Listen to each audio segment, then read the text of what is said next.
Nama saya Syarifah Alina dari Seksyen dan informasi saya adalah 225. Hari ini saya akan menceritakan tentang pengenalan dan juga objektif bagi tajuk kami, iaitu penyalahgunaan dadah dalam kalangan remaja. Apa itu dadah? Dadah merupakan sejenis ubat atau bahan-bahan kimia yang digunakan oleh manusia atau haiwan untuk tujuan merawat, mencegah atau menyembuhkan dengan nasihat doktor. Namun begitu, sesetengah manusia telah menyalahgunakan dadah untuk tujuan selain perubatan yang menyebabkan ketagihan. Kini, penyalahgunaan dadah berlaku tanpa mengira umur dan perbezaan seseorang individu. Peningkatan masalah sosial antara penyebab utama kepada penyalahgunaan dadah yang meningkatkan pertimbangan kepada masyarakat, terutamanya yang melibatkan remaja. Hal ini haruslah diberi penekanan agar semua pihak melibatkan diri untuk mencegah masalah penyalahgunaan dadah ini dibendung dan dikurangkan untuk menjamin kesejahteraan negara dan melindungi remaja yang merupakan generasi pemimpin negara pada masa akan datang. Seterusnya, objektif bagi tajuk kami ialah mengkaji isu penyalahgunaan dadah berdasarkan perspektif falsafah.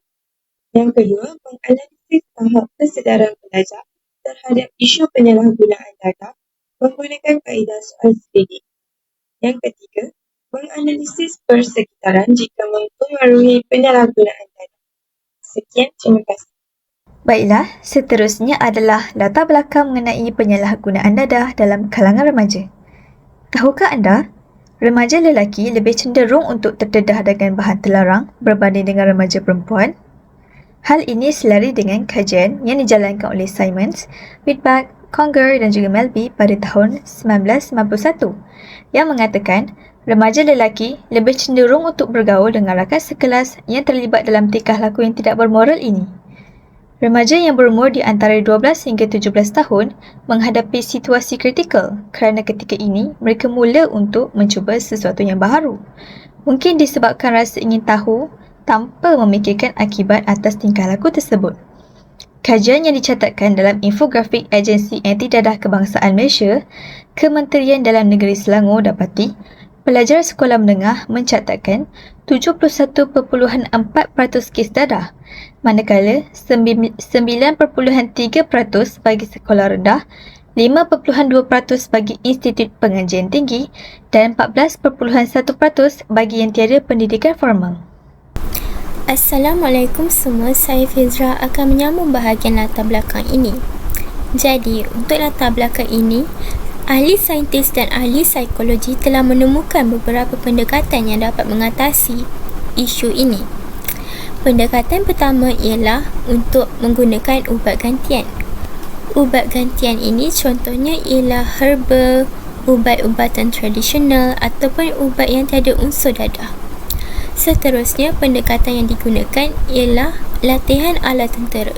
Latihan ini dapat mengendalikan perhatian mereka dan juga menguatkan mentaliti mereka supaya mereka tidak terjebak untuk mengambil dadah lagi.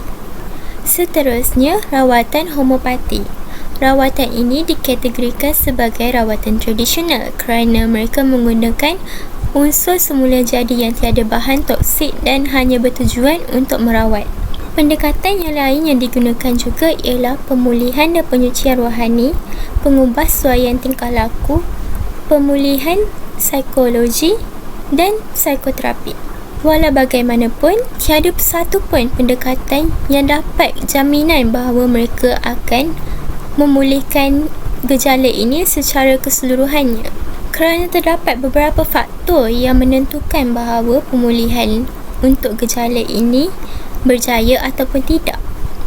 Antara faktor-faktor yang menentukan sama ada ia berjaya ataupun tidak ialah faktor modaliti yang digunakan, profil penagih dadah tersebut, tenaga profesional yang bekerja dalam rawatan dan juga motivasi penagih dadah tersebut untuk memulihkan diri mereka sendiri.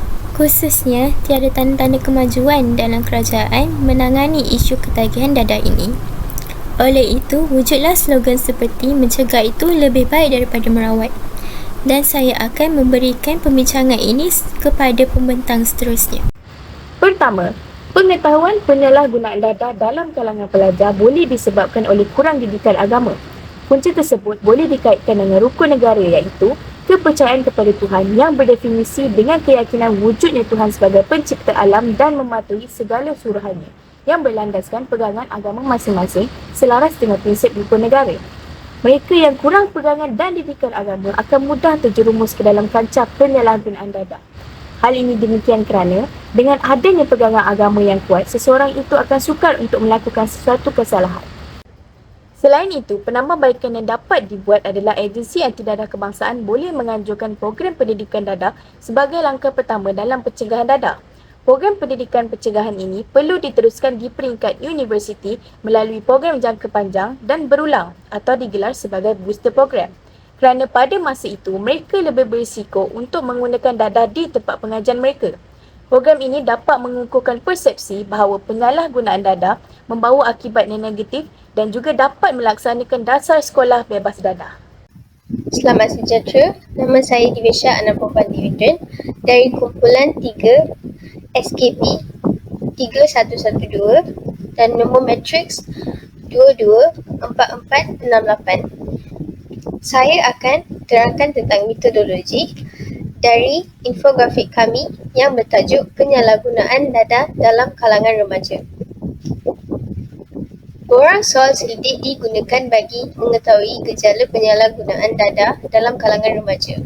Soal selidik ini dibina berdasarkan hasil pemerhatian daripada kajian-kajian lepas kerana kandungannya yang ringkas dan mudah serta tidak membebankan pelajar untuk menjawabnya. Soal selidik ini mengandungi 15 item soalan dan pelajar diminta untuk menjawab semua soalan yang dikemukakan. Berdasarkan soal selidik yang dijawab oleh responden, semua responden percaya bahawa rakan sebaya merupakan salah satu faktor penyalahgunaan dadah berlaku. Selain itu, 89% responden bersetuju bahawa penglibatan masyarakat dalam mendekati golongan yang terjebak dengan dadah merupakan salah satu cara untuk mencegah masalah penagihan darah pada masa akan datang. Seramai 20% tidak bersetuju bahawa sikap individu mempengaruhi penyalahgunaan dadah. Bukan itu saja, seramai 87% juga percaya bahawa negara akan menerima impak negatif kerana penyalahgunaan dadah. Berdasarkan hasil infografik yang telah dibuat oleh kumpulan kami, 80% bersetuju bahawa pengambilan dadah boleh dikaitkan dari segi falsafah, manakala 20% tidak bersetuju. Selain itu, 61.8% mengenali individu yang mengambil dadah seperti rakan atau kenalan, manakala 38% tidak mengenali individu yang mengambil dadah. Seterusnya, 90.9%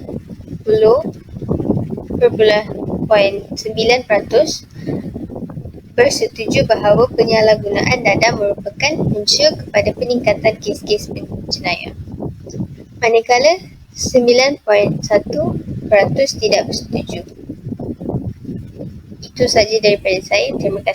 Berdasarkan 54 responden yang menjawab kajian ini, 81.5% daripada responden mengatakan bahawa sikap individu mempengaruhi penyalahgunaan dadah. Hal ini adalah kerana sikap individu yang dipengaruhi oleh persekitaran sekeliling dan kawalan emosi menyebabkan perasaan ingin tahu sangat tinggi dan dalam kalangan remaja juga, dan ingin menyebabkan mereka mencuba perkara baharu. Seterusnya adalah 81.5% daripada responden mengatakan bahawa media sosial adalah salah satu punca penyalahgunaan dadah. Hal ini kerana platform media sosial yang mudah mendapati pelbagai informasi termasuklah informasi yang tidak sepatutnya. Selain itu juga perkongsian individu yang telah melalui fasa penyalahgunaan dadah yang sepatutnya memberi pengajaran kepada tontonan bertukar kepada perasaan ingin tahu akan perkara berikut sendiri. Selain itu, 75.9% mengatakan bahawa kempen dapat mengurangkan kes penyalahgunaan dadah dan terdapat 24.1% yang mengatakan tidak. Kempen yang diadakan oleh pihak berkuasa dapat mengurangkan kes ini dengan pemberian maklumat akan sebab dan akibat penyalahgunaan dadah sama ada pada diri sendiri maupun orang sekeliling. Ini juga dapat memberi situasi yang lebih buruk akan kehidupan yang bakal dilalui oleh individu terbabit. Peratusannya mengatakan kempen tidak dapat mengurangkan kes ini adalah kerana bukan keseluruhan orang tempatan ingin mengunjungi kempen yang tidak menarik dan selalu sangat diadakan. Seterusnya, orang yang mengunjungi kempen berikut tidak semestinya mengambil pengajaran maupun menyebarkan maklumat yang telah didapati kepada orang ramai. Kajian seterusnya adalah pengaruh rakan sebaya mempengaruhi penyalahgunaan dadah. Kajian yang dilakukan 100% daripada 54 responden mengatakan bahawa penyalahgunaan dadah berpunca daripada rakan sebaya. Hal ini adalah kerana rakan sebaya tambahan rakan terdekat mempunyai pengaruh yang sangat kuat untuk mengajak seseorang untuk melakukan perkara yang walaupun telah diketahui sebab dan akibatnya. Selain itu, kebanyakan individu melakukan perkara ini hanya sebagai bahan jenaka dan hanya mencuba pada mulanya, kemudian bertukar kepada ketagihan yang melampau terhadap individu terbabit. Ada juga yang dipaksa oleh rakan yang tidak akan berkawan jikalau tidak melakukan perkara tersebut. Hal ini membuatkan individu tidak mahu kehilangan kawan dan mencuba demi persahabatan mereka. Berikutan adalah permasalahan keluarga menyebabkan penyalahgunaan dadah ataupun tidak. 85.2% mengatakan bahawa penyalahgunaan dadah berpunca daripada masalah keluarga. Apabila berlakunya permasalahan keluarga, individu terbabit akan mengalami tekanan emosi dan seterusnya mencari pelbagai jalan penyelesaian untuk lari maupun menjauhkan diri daripada keluarga. Perkara tersebut menyebabkan individu berkenaan hanya bergantung kepada rakannya sahaja untuk meminta pertolongan dan malah memberi nasihat daripada rakan tersebut, dan kemudiannya bertukar kepada tragedi di mana rakan tersebut memberi nasihat yang salah di mana mereka menggunakan dadah sebagai salah satu jalan penyelesaian untuk keluar daripada realiti mereka. Seterusnya, kajian diadakan untuk mengetahui adakah responden pernah terlibat akan pengambilan dadah ataupun tidak. Kajian menunjukkan bahawa 96.3% responden tidak pernah mengambil dadah, dan kajian ini menunjukkan bahawa kesedaran terhadap penyalahgunaan dadah dalam kalangan responden telah tercapai, di mana responden tidak pernah terlibat dalam penyalahgunaan dadah dan hanya sebilangan saja yang hanya menggunakan dadah sebagai ubatan dan selebihnya telah mengambil dadah. Peratusan daripada kenalan responden menunjukkan 61.1% tidak pernah mempunyai kenalan yang pernah mengambil dadah dan 38.9% daripadanya pernah berkenalan dengan individu yang pernah mengambil dadah. Hal ini demikian tidak menunjukkan peningkatan dalam kajian di mana responden pernah mengambil dadah ataupun tidak. Berikutan ini juga, responden berkemungkinan hanya pernah bertemu tetapi tidak terjebak akan pengambilan dadah berikut. Lanjutan kajian diteruskan dengan persoalan, adakah penyalahgunaan dadah menjadi punca peningkatan kes jenayah di negara ini? Sebanyak 90.7% daripada responden bersetuju akan kenyataan berikut kerana kebanyakan kes jenayah yang berlaku di negara ini berkaitan dengan kes kecurian wang, dan kebanyakan individu yang terlibat akan penyalahgunaan dadah bermula daripada keluarga yang bermasalah dan mempunyai kekurangan wang. Hal ini menyebabkan individu terbabit terdesak untuk mencari wang yang banyak untuk membeli dadah berikut dan melakukan kes ragut yang seterusnya meningkatkan kes jenayah di negara ini. Persoalan seterusnya adalah penyakit berjangkit seperti HIV dan AIDS adalah berpunca daripada dadah ataupun tidak. Sebanyak 77.8% daripada responden mengatakan penyakit ini berpunca daripada dadah dan 22.2% tidak bersetuju. Hal ini kerana penyakit berjangkit seperti HIV dapat disebarkan melalui jarum perkongsian dadah, dan yang tidak bersetuju mengatakan bahawa kes seperti HIV ataupun AIDS dapat disebarkan melalui seks rambang dan penyusuan ibu kepada anaknya. Hal ini menunjukkan responden mempunyai pengetahuan luas akan penyebaran penyakit berbahaya selain perkongsian jarum penagihan dadah. Akhir sekali adalah pengetahuan akan ekonomi menerima kesan ataupun tidak tentang kes penyalahgunaan dadah. Sebanyak 92.6% daripada responden bersetuju akan pernyataan berikut. Hal ini kerana kos pemulihan individu yang terlibat dalam penggunaan dadah, termasuklah kos rawatan dan kos pemulihan kerosakan awam, termasuklah kos keselamatan pendudukan tempatan yang telah diganggu sepanjang individu melakukan jenayah. Hal ini dapat dikaitkan dengan tenaga belia yang berkurangan, di mana apabila peratusan individu yang terlibat dengan penyalahgunaan dadah terutama sekali dalam kalangan remaja maupun 20 hingga 30-an, tenaga belia akan berkurangan dan menyebabkan kekurangan pekerja tempatan dan peningkatan pekerja luar, di mana ekonomi akan lebih membantu kepada pekerja luar berbanding tenaga sendiri. Seterusnya, kita beralih pula kepada perbandingan terhadap pandangan yang dikemukakan oleh dua orang ahli falsafah berkenaan isu gejala penyalahgunaan dada di dalam kalangan remaja. Ahli falsafah yang pertama ialah Emile Durkheim. Beliau merupakan seorang ahli sosiologi Perancis dan mencetuskan idea yang dikenali sebagai konsep anomi. Konsep ini bermaksud persekitaran dan norma budaya individu yang hancur disebabkan oleh perubahan sosial secara mendadak. Menurut Emile Durkheim, antara punca penyalahgunaan dada di kalangan remaja ialah persekitaran remaja tersebut. Sebagai contoh, persekitaran remaja yang negatif boleh mendorong remaja tersebut untuk mengambil dada dan seterusnya terjadinya penyalahgunaan dada. Seterusnya, pengaruh rakan sebaya. Remaja sangat senang untuk dipengaruhi oleh rakan mereka sendiri dan kadangkala mereka mengambil dada kerana wujudnya perasaan tidak mau ketinggalan ataupun tidak mau diabaikan oleh rakan mereka yang lain. Akhir sekali, punca penyalahgunaan dada ialah remaja tersebut mengalami tekanan dan masalah di dalam hidup. Terdapat remaja yang berpendapat bahawa dengan mengambil dada, mereka boleh lari daripada realiti dan mencari ketenangan. Sebaliknya, jika mereka mengambil dada, mereka sebenarnya hanya akan memburukkan lagi keadaan. Beralih pula kepada ahli falsafah yang kedua, iaitu Paul-Michel Foucault. Beliau juga merupakan ahli sosiologi Perancis dan beliau ada menulis buku yang bertajuk Surveillance et Punir ataupun dalam bahasa Inggerisnya dikenali sebagai Discipline and Punish. Okay. Di dalam buku ini, Foucault ada menulis tentang kuasa dan kawalan sosial yang bermaksud memberikan hukuman kepada mereka yang bersalah agar dapat membentuk sifat disiplin dalam diri.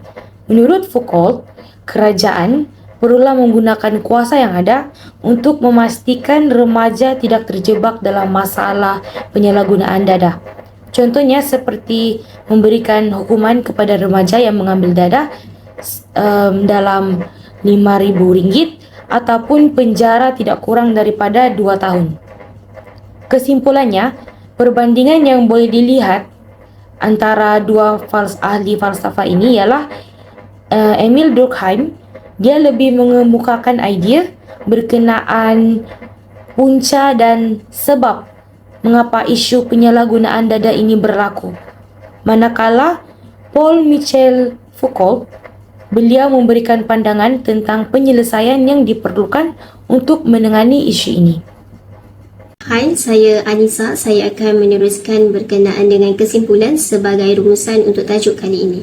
Baiklah, penyalahgunaan dadah dalam kalangan remaja adalah masalah besar yang boleh mengakibatkan kesan buruk pada kesihatan fizikal dan mental remaja dan juga mempengaruhi prestasi belajar dan kehidupan mereka dalam banyak aspek.